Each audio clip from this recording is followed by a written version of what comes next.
I've been to different places around Luzon and I've learned a lot of things during my travels. But what intrigues me the most are the places that are historically valuable.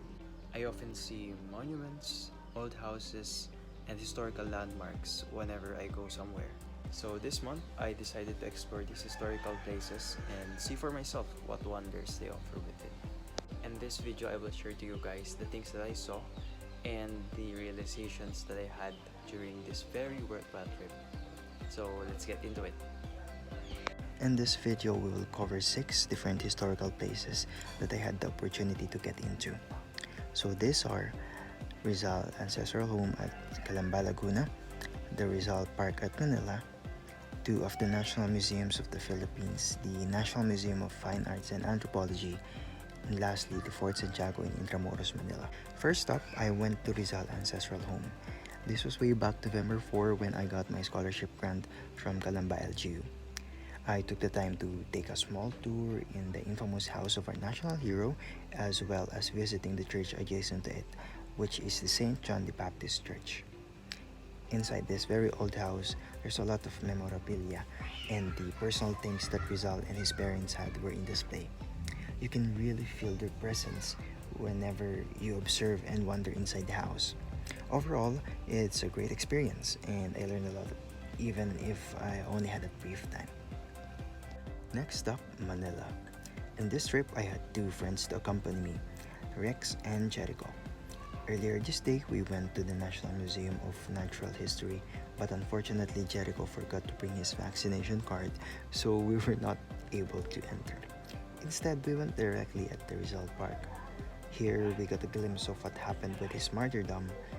It is quite a big park with a lot of things to see. Luckily, it's not that crowded during our visit. They had statues as representation of what happened when he got executed.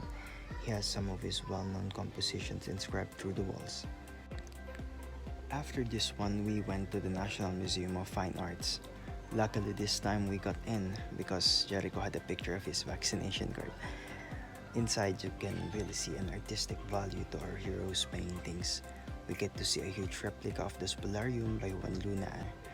Unfortunately, filming is not allowed, but here are some pictures we took inside.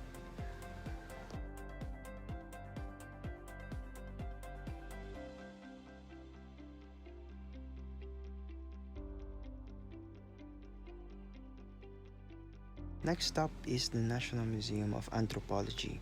We had the opportunity to check some of the artifacts related to Antonio Pigafetta and Magellan's voyage. This museum is an eye-opening experience. We got to see a lot of what Philippines can offer in the field of anthropology and natural science.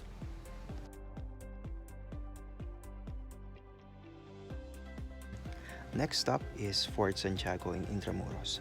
But before that, we took a quick stroll in Manila Cathedral's compound and the Palacio del Gobernador. We finally settled down to the walled city afterwards and waited there until the sunset. From there, you can really feel the heaviness of the past events that took place, especially in the dungeons, where pictures were posted about what actually happened during war, and the situation of the soldiers within are gruesome.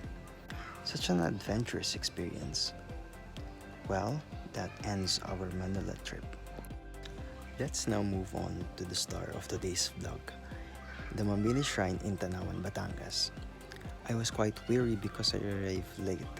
I just got out of work from Metro Manila.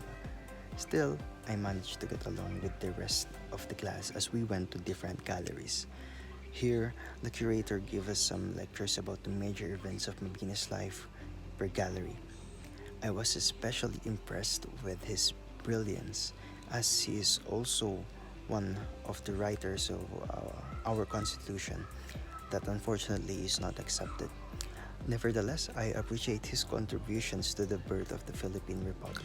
I also encourage you all to visit that museum so that you will be able to see the life works of Mabini as well as the role that he played to pave the way for Philippine independence. Overall, this a month of travel to these historical places has made me realize that there is still a lot more to learn about our history and that we should be the one to dig deeper into that particular aspect so that we'll be more familiar with our identity, and also to enlighten ourselves about the role that we need to play in order to preserve this rich history that our ancestors has left for us.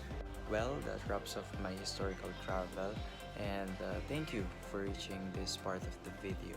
Just like you, I am also still curious about what more other historical places to discover, and I am looking forward to see these places to enrich my curiosity as well. This has been John, and to end this video, I'm gonna leave a simple quote from Martin Luther King Jr. We are not makers of history, we are made by history.